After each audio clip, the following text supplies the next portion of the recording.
ఒక అందమైన గ్రామం. ఆ గ్రామంలో చలమయ్య అనే ధనవంతుడు ఉండేవాడు. అతనికి భూములు, ఇళ్ళు, పశువులు చాలానే ఉన్నా మనసులో మాత్రం చాలా లోబిగా ఉండేవాడు. గ్రామస్తులు అతన్ని చాలా గొప్పవాడని అనుకునేవారు. అతను ఉదారుడని, ఎవరైనా భోజనానికి వస్తే పెట్టేవాడని అందరూ నమ్ముకునేవారు. ప్రతిరోజు మధ్యాహ్నం అతను ఇంటి ముందు నిలబడి, నా వెంట భోజనం చేయటానికి ఎవరూ రారా అని గట్టిగా కేక వేసేవాడు. కానీ ఎవరైనా సాధువు కనిపిస్తే వెంటనే లోపలికి వెళ్లి తలుపు బిగించేసేవాడు. అతని లోభం ఎవ్వరికీ తెలియదు. ఒకరోజు రాముడు అనే పేదవాడు తన భార్యతో కలిసి చలమయ్య గ్రామానికి వచ్చాడు. వాళ్ళ పని కోసం ఆశగా తిరిగారు. గ్రామస్తులు చలమయ్య గొప్పవాడని చెప్పడంతో రాముడు అతని ఇంటికి వెళ్లాలని నిర్ణయించుకున్నాడు. రాముడు చలమయ్య ముందు నిలబడి ఏదైనా పని ఉంటే ఇవ్వమని అడిగాడు. తనకో తన భార్యకు పని ఇస్తే చాకరీ చేస్తామని వేడుకున్నాడు. చుట్టూ పెద్ద మనుషులు ఉండడంతో చలమయ్య పరువు కోసం వారిని పనిలో ఉంచుకున్నాడు. కానీ జీతం మాత్రం చెప్పలేదు. చలమయ్య ఇంటి వెనుక ఉన్న పాడైన చిన్న గుడిసెలో రాముడు అతని భార్య ఉండటం ప్రారంభించారు. అక్కడ పరిస్థితులు చాలా కష్టంగా ఉన్నప్పటికీ వారు ఓపికగా జీవితం కొనసాగించారు. రాముడు బయట పనులు చేసేవాడు.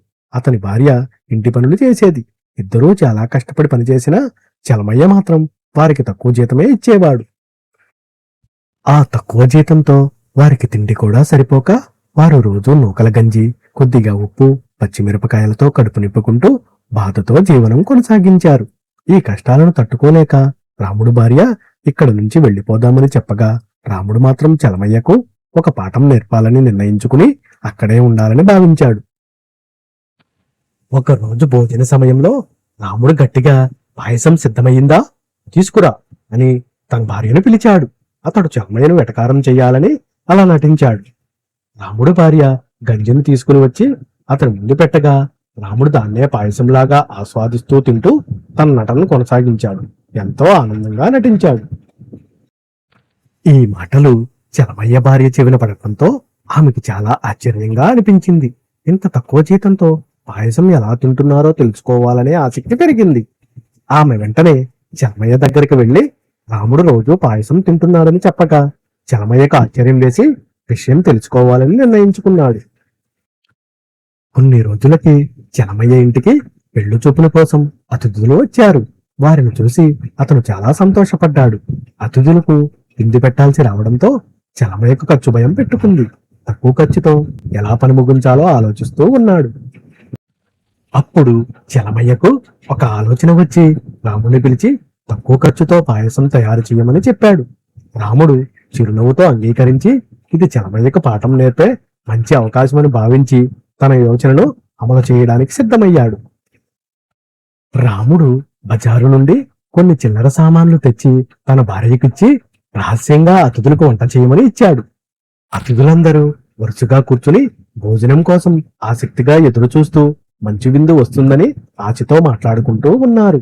చలమయ్య గర్వంగా ముందు పాయసం వడ్డించమని ఆజ్ఞాపించాడు. అతను తన ప్లాన్ సక్సెస్ అవుతుందని నమ్మకంగా ఉన్నాడు. రాముడి భార్య గంజి పాత్రతో నెమ్మదిగా అతిథుల దగ్గరకు వెళ్లి వడ్డన ప్రారంభించడానికి సిద్ధమయ్యింది. ఆమె అరటి ఆకులపై గంజి, ఉప్పు, పచ్చిమిరపకాయలు వడ్డించడం ప్రారంభించగా అది చూసిన అతిథులు ఆశ్చర్యపోయి ఒకరినొకరు చూడసాగారు. అతిథులు ఆ వడ్డనను చూసి అయోమయంలో పడుతూ ఇది ఏమిటో అర్థం కాక ఒకరితో ఒకరు నెమ్మదిగా మాట్లాడుకుంటూ సందేహంతో ఉన్నారు. చలమయ్య మాత్రం అది ప్రత్యేకమైన పాయసమని చెప్పి తినమని ఒత్తిడి చెయ్యగా అతని మాటలు వినిపించినా అతిథులకు నమ్మకం కలగలేదు. పెళ్లి కొడుకు తండ్రి కోపంతో లేచి ఇది అవమానమని గట్టిగా చెప్పి అక్కడి నుంచి వెళ్లిపోవాలని నిర్ణయించుకున్నాడు. వెంటనే అందరినీ పిలిచాడు. అతిథులందరూ కోపంతో లేచి చలమయ్య ఇంటిని వదిలి వెళ్లిపోయారు. ఈ సంఘటన చలమయ్య పరువును పూర్తిగా దెబ్బతీసింది. ఈ విషయం క్షణాల్లో ఊరంతా వ్యాపించి అందరూ చలమయ్య గురించి మాట్లాడుకుంటూ అతని లోభాన్ని విమర్శించడం ప్రారంభించారు. చలమయ్య కోపంతో రాముడిపై అరిచి నా పరువు తీసేశావని నిందించగా అతని కోపం ఎక్కువై అందరి ముందే ఆగ్రహం వ్యక్తం చేశాడు. రాముడు ప్రశాంతంగా మాట్లాడుతూ మేము రోజూ తినేది ఇదే పాయసం అని నిజం చెప్పగా అక్కడ ఉన్నవారందరూ ఆశ్చర్యంతో చూశారు. గ్రామస్తులు ఈ విషయం అర్థం చేసుకుని రాముడి మాటలు నిజమని గ్రహించి చలమయ్య చేసిన తప్పును గుర్తించి అతని వైపు కోపంతో చూశారు. చలమయ్య తన తప్పును గ్రహించి తలదించుకుని నిలబడి తన లోపం వల్ల వచ్చిన అవమానాన్ని గుర్తించి చాలా సిగ్గుపడ్డాడు. రాముడు తెలివిని గ్రామస్తులు మెచ్చుకున్నారు. లోవికి తగిన బుద్ధి చెప్పాడని అందరూ ఆనందించారు. ఈ సంఘటనతో లోభం ఎప్పుడు చెడును తెస్తుందని తెలుసుకుని అందరూ మంచి పాఠం నేర్చుకున్నారు. ఈ కథలోని నీతి, లోభం మరియు అహంకారం మనిషి పరువును నాశనం చేస్తాయి. నిజాయితీ, తెలివి మరియు ఇతరుల పట్ల న్యాయం చేయడం మాత్రమే నిజమైన గౌరవాన్ని తెస్తాయి. ఇలాంటి మరిన్ని వీడియోస్ కోసం please like and subscribe my channel.